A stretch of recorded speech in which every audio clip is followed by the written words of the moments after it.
بسم اللہ الرحمن الرحیم۔ السلام علیکم دوستو، آج کی ویڈیو میں ہم حضرت عمر رضی اللہ تعالی عنہ کے دور میں بیت المقدس کی فتح کا داستان بیان کر رہے ہیں۔ تو آئیے دوستو ویڈیو کو شروع کرتے ہیں۔ دوستو، جس وقت حضرت ابو عبیدہ رضی اللہ تعالی عنہ شمالی روم میں فاتحانہ پیش قدمی کر رہے تھے، اسی وقت حضرت عمرو بن عاص اور حضرت شرجیل بن حسنہ رضی اللہ تعالی عنہ روم کے ان فوجیوں سے جنگ آزما تھے جو فلسطین میں جمع تھیں اور انہیں شکست دینے کی کوشش کر رہے تھے۔ لیکن یہ کوئی آسان کام نہ تھا۔ یہ فوجیں کثرت، تعداد اور سامان کے اعتبار سے بہت قوی تھیں، اور ان کی قیادت روم کا سب سے بڑا سپہ سالار اطربون کر رہا تھا، جس کی بعید النظری اور جنگی سوجھ بوجھ سارے مملکت میں اپنا کوئی حریف نہ رکھتی تھی۔ دوستو، ارطبون نے سوچا کہ فوج کو مختلف مقامات پر پھیلا دیا جائے تاکہ زمام اقتدار بھی تنہا اسی کے ہاتھ میں رہے، اور اگر اس فوج کے کچھ حصوں پر عرب فتح پا بھی جائیں تو دوسرے حصے اس سے متاثر نہ ہوں۔ چنانچہ اس نے رملہ اور اسی طرح ایلیا پر ایک بھاری لشکر متعین کیا اور ان کی حمایت کے لیے غزہ، سفسطیہ، نابلس، لد اور یافا میں فوجیں چھوڑ دیں۔ اس کے بعد عربوں کی آمد کے انتظار میں بیٹھ گیا۔ اسے یقین تھا کہ وہ عربوں پر فتح پانے اور ان کی قوتوں کو پراگندہ کرنے کی طاقت و قوت رکھتا ہے۔ دوسری طرف حضرت عمرو بن عاص رضی اللہ تعالی عنہ نے موقع کی نزاکت کو محسوس فرما لیا، اور انہوں نے سوچا کہ اگر وہ اپنی تمام فوجوں کے ساتھ اطربون کے مقابلے میں صف آرا ہوتے ہیں تو رومی فوجیں ایک دوسرے سے مل جائیں گی اور وہ ان پر فتح یاب نہ ہو سکیں گے، بلکہ ہو سکتا ہے کہ انہیں شکست کا سامنا کرنا پڑے۔ چنانچہ حضرت عمرو بن عاص نے حضرت عمر رضی اللہ تعالی عنہ کو خط لکھا، جس کے جواب میں حضرت عمر رضی اللہ تعالی عنہ نے یزید بن ابی سفیان کو حکم دیا کہ وہ اپنے بھائی معاویہ رضی اللہ تعالی عنہ کو قیصاریہ فتح کرنے کے لیے بھیجیں تاکہ بحری راستے سے اطربون کو مدد نہ پہنچ سکے۔ دوستو، قیصاریہ ایک بہت مضبوط اور خطرناک سرحدی قلعہ تھا، جس کی حفاظت پر ایک بہت بڑا رومی لشکر متعین تھا۔ حضرت معاویہ رضی اللہ تعالی عنہ نے قیصاریہ پہنچ کر اس کا محاصرہ کر لیا۔ رومی فوج کبھی کبھی اسلامی لشکر پر حملہ کرتے، لیکن شکست کھا کر پھر اپنے مورچوں پر واپس ہو جاتے۔ آخر کار جب محاصرہ طویل ہو گیا تو ایک دن مرنے اور مارنے کے ارادے سے نکلے، لیکن شکست کھائی، اور ایسی عبرتناک شکست کھائی کہ میدان جنگ میں ان کے 80,000 سپاہی مارے گئے، اور یہ تعداد ہزمیت و فرار کے بعد 1 لاکھ تک جا پہنچی۔ دوستو، قیصاریہ کی فتح اور اس کے لشکر کی تباہی کے بعد مسلمان اس طرف سے مطمئن اور محفوظ ہو گئے، اور اس راستے رومیوں کی کمک کا سلسلہ بھی رک گیا۔ جس طرح عربوں نے قیصاریہ پر قبضہ کیا تھا، اسی طرح غزہ بھی فتح کر لیا۔ عہد صدیقی میں بھی مسلمان ایک دفعہ غزہ پر قبضہ کر چکے تھے، لیکن بعد میں انہیں وہاں سے نکال دیا گیا تھا۔ دوستو، جب یہ دونوں سرحدی مقام مسلمانوں کے زیر اقتدار آ گئے تو حضرت عمرو بن عاص رضی اللہ تعالی عنہ کو سمندر کی طرف سے اطمینان ہو گیا، اور اطربون کو صرف انہی فوجیوں پر اعتماد کرنا پڑا جو اس کے پاس تھی۔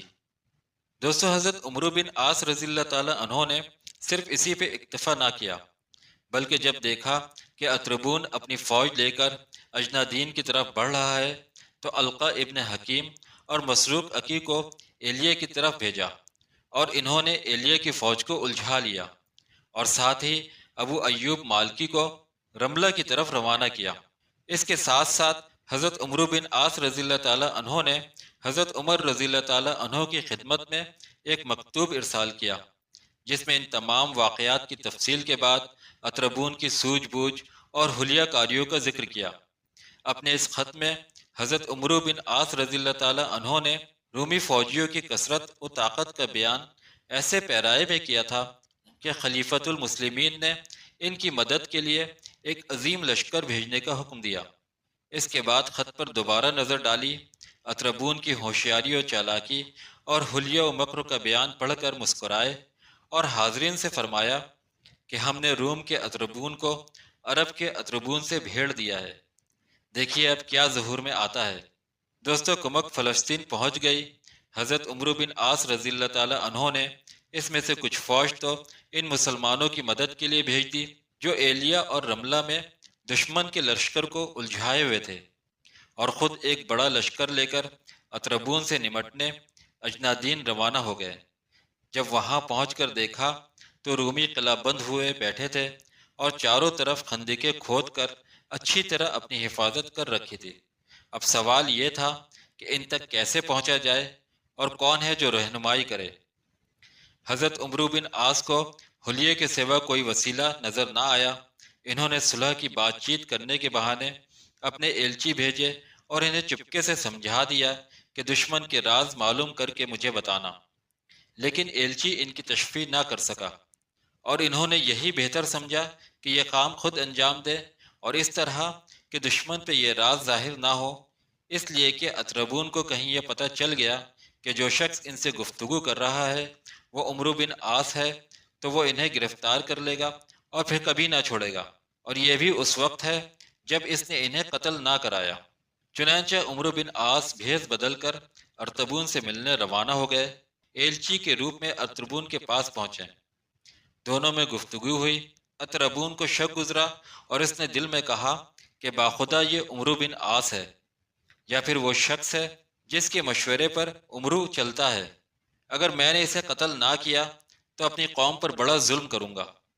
دوستو دل میں یہ فیصلہ کر کے اس نے اپنے محافظ دستے کے ایک سپاہی کو بلایا اور اس کے کان میں کہا کہ رستے میں کھڑے ہو جاؤ، اور جیسے ہی یہ عرب تمہارے پاس سے گزرے اس کی گردن اڑا دینا۔ حضرت عمرو بن عاص تاڑ گئے کہ ان کے ساتھ دھوکہ کیا جانے والا ہے، اور ارطبون سے کہا کہ آپ نے میری سن لی اور میں نے آپ کی، جو کچھ آپ نے فرمایا میرے دل نے اسے قبول کر لیا ہے۔ میں ان 10 آدمیوں میں سے ہوں جنہیں عمر بن خطاب نے اس مسلمان لشکر کا مشیر بنا کر اس کے ساتھ بھیجا ہے۔ میں جاتا ہوں اور ان سب کو اپنے ہمراہ لے کر واپس آتا ہوں۔ اگر آپ کی بات میری طرح انہوں نے بھی قبول کر لی تو اہل لشکر اور امیر المومنین دونوں اسے قبول کر لیں گے، اور اگر ان کی رائے اس کے خلاف ہوئی تو آپ انہیں ان کے لشکر میں واپس بھیج دیں، اور اس کے بعد جو مناسب سمجھے قدم اٹھائیں۔ دوستو اطربون نے یہ بات سنی تو اسے اپنے گمان پر شک گزرا۔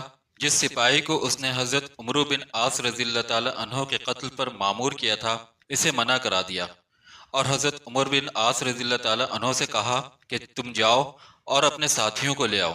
حضرت عمرو بصرت تمام اپنے لشکر میں پہنچ گئے اور دوبارہ اس کے پاس نہ گئے، اور ارطبون کو جب حقیقت کا علم ہوا تو بولا کہ وہ مجھ سے چال چل گیا، میں نے ایسا عیار آدمی نہیں دیکھا۔ اور جب عمر بن خطاب رضی اللہ تعالی عنہ کو اس کی اطلاع ملی تو انہوں نے کہا باخدا عمرو نے اسے زیر کر لیا۔ دوستو لڑائی کے تمام پہلوؤں پر سوچ بچار اور اس کی تیاری مکمل کر لینے کے بعد حضرت عمرو بن عاص رضی اللہ تعالی عنہ کے سامنے ایک قیامت آفرین مارکے کے سوا اور کوئی مرحلہ باقی نہ رہا تھا۔ دونوں لشکر اجنادین میں مد مقابل ہوئے، جس طرح اس سے پہلے مسلمان اور رومیو لشکر یرموک میں مد مقابل ہوئے تھے۔ فریقین جانتے تھے کہ اس لڑائی کو رومی سلطنت اور اسلام دونوں کی زندگی میں کتنا دخل ہے، چنانچہ اجنادین میں بھی یرموک کی طرح قیامت کا رن پڑا۔ طرفین کے بے شمار آدمی قتل ہوئے اور فتح کے پلڑے دیر تک اونچے نیچے ہوتے رہے، لیکن مسلمانوں میں صبر و استقامت کا جذبہ رومیوں سے زیادہ تھا۔ حضرت ابو عبیدہ اور خالد بن ولید نے شمالی شام میں جو فتوحات حاصل کی تھی ان کی خبر مسلمانوں اور رومیوں دونوں کو مل گئی تھی۔ دوسری طرف فلسطین کے یہودیوں اور عیسائیوں کو اپنے حاکموں اور جنگ آزماؤں سے کوئی لگاؤ نہ تھا۔ ان کی حیثیت محض تماشائیوں کی تھی، جن کو رومیوں سے ہمدردی تھی نہ مسلمانوں سے دشمنی تھی۔ حضرت عمرو بن عاص اور ان کی لشکر کو اسلامی فتوحات کی خبروں اور اپنے گرد و پیش کی رومی رعایا کے اس طرز عمل سے بڑی تقویت پہنچی۔ ان کے جذبہ جہاد کو شے ملی اور ان کے ثبات و استقلال میں اضافہ ہوا۔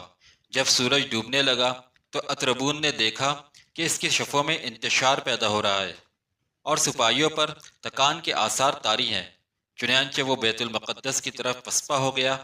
علقمہ بن حکیم اور مسروق عقی نے جو اسے پسپا ہوتے دیکھا تو اپنی فوجوں کو حکم دیا کہ رستہ چھوڑ دیں۔ ارطبون اپنی بچی کچی فوج لے کر بیت المقدس کے مورچوں کی مضبوطی اور متفانہ قوت پر اعتماد کرتے ہوئے شہر میں داخل ہو گیا اور اس دن کا انتظار کرنے لگا جس میں وقت کی بے رخی کم سے کم اس کے حصے میں آئے تاکہ جس فتح سے وہ آج محروم رہا ہے اس کی امید کر سکے۔ دوستو، حضرت عمرو بن عاص رضی اللہ تعالی عنہ نے علقمہ بن حکیم، مسروق عقی اور ابو ایوب مالکی کو حکم دیا کہ وہ اپنی فوجیں لے کر اجنادین آ جائیں، اور جب یہ تمام فوجیں جمع ہو گئیں تو بیت المقدس میں اطربون پر حملہ کرنے کی تدبیریں سوچنے لگے۔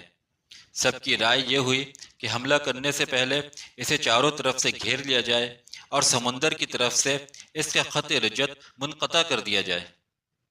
چنانچہ مسلمانوں نے رفح، غزہ، سختیہ، نابلس، لد، امواس، بیت جبرین اور یافا فتح کر لیے۔ ان میں سے کچھ شہروں پر تو بزور شمشیر قبضہ کیا گیا اور بعض شہروں نے بغیر لڑے جزیہ پر صلح کر لی۔ اس طرح بیت المقدس اور رملہ بس یہ دو ہی قلعہ بند شہر تھے جن کے گرد مسلمانوں کو گھیرا ڈالنا پڑا۔ انہی ایام میں حضرت ابو عبیدہ رضی اللہ تعالیٰ عنہ شام کے انتہائی اضلاع قنسرین وغیرہ کی فتح سے فارغ ہو کر فلسطین و بیت المقدس کی طرف روانہ ہو چکے تھے۔ عیسائی قلعہ بند ہو کر نہایت سختی سے محاصرین کی مدافعت اور مقابلہ کر رہے تھے۔ ابو عبیدہ رضی اللہ تعالیٰ عنہ کے آنے کی خبر سن کر ان کی کچھ ہمت پست سی ہو گئی اور سپہ سالار اعظم یعنی حضرت ابو عبیدہ رضی اللہ تعالیٰ عنہ کے پہنچنے پر انہوں نے صلح کے سلام و پیام جاری کیے۔ وہ بہت سادہ اور ایسے مقرر تھے کہ تمام عیسائی ان سے واقف تھے، لیکن بیت المقدس کے عیسائی نے صلح کی شرائط میں ایک خاص قسم کا اضافہ ضروری اور لازم قرار دیا، وہ یہ کہ عہد نامہ خود خلیفہ وقت آ کر لکھیں۔ دوستو، ارطبون بیت المقدس سے نکل کر مصر کی طرف بھاگ گیا تھا اور رواسع شہر اور شرفہ بیت المقدس ہی میں مدافعت میں استقامت دکھا رہے تھے، اور اب شہر کا قبضہ میں آ جانا کچھ بھی دشوار نہ تھا۔ لیکن ابو عبیدہ رضی اللہ تعالی عنہ نے یہی مناسب سمجھا کہ جہاں تک ہو سکے کشت و خون کا انکام کم سے کم کیا جائے اور جنگ پر صلح کو فوقیت دی جائے۔ چنانچہ انہوں نے فاروق اعظم کو ان حالات کا خط لکھا اور اس میں تحریر کیا کہ آپ کے یہاں تشریف لانے سے بیت المقدس بلا جنگ قبضے میں آ سکتا ہے۔ حضرت عمر رضی اللہ تعالیٰ عنہ نے اس خط کے پہنچنے پر صحاب الرائے حضرات کو مسجد نبوی میں بغرض مشورہ طلب کیا۔ ان میں حضرت عثمان رضی اللہ تعالیٰ عنہ نے فرمایا کہ عیسائی اب مغلوب ہو چکے ہیں، ان میں مقابلہ اور مدافعت کی ہمت و طاقت نہیں رہی، آپ بیت المقدس کا سفر اختیار نہ کریں، اللہ تعالیٰ عیسائیوں کو اور بھی ذلیل کرے گا اور وہ بلا شرط شہر کو مسلمانوں کے سپرد کر دیں گے۔ دوستو، دوسری طرف حضرت علی رضی اللہ تعالیٰ عنہ نے فرمایا کہ میری رائے یہ ہے کہ آپ کو بیت المقدس ضرور جانا چاہیے۔ حضرت فاروق اعظم رضی اللہ تعالیٰ عنہ کو حضرت علی کی رائے پسند آئی اور اس کے بعد آپ نے فلسطین کا مشہور زمانہ سفر کیا، جس میں ستوؤں کا ایک تھیلا، ایک اونٹ، ایک غلام، لکڑی کا ایک پیالہ ہمراہ لے کر آپ نے اپنی جگہ حضرت علی رضی اللہ تعالیٰ عنہ کو مدینہ کا عامل مقرر فرمایا اور خود روانہ ہو گئے۔ آپ کے اس سفر کی سادگی اور جفاکشی عام طور پر مشہور ہے۔ کبھی غلام اونٹ کے مہار پکڑ کر چلتا اور فاروق اعظم اونٹ پر سوار ہوتے، اور کبھی غلام اونٹ پر سوار ہوتا اور فاروق اعظم اونٹ کی مہار پکڑ کر آگے چلتے۔ یہ اس عظیم الشان حاکم اور خلیفہ اسلام کا سفر تھا جس کی فوجیں قصر و کسرہ کے محلات اور تخت و تاج کو اپنے گھوڑوں کی ٹاپوں تلے رون چکی تھیں۔ یہ مہینہ جس میں فاروق اعظم کا یہ سفر شروع ہوا رجب کا مہینہ تھا۔ روانگی سے پہلے آپ نے دمشق و بیت المقدس کی اسلامی افواج کے سرداروں کو اطلاع دے دی تھی۔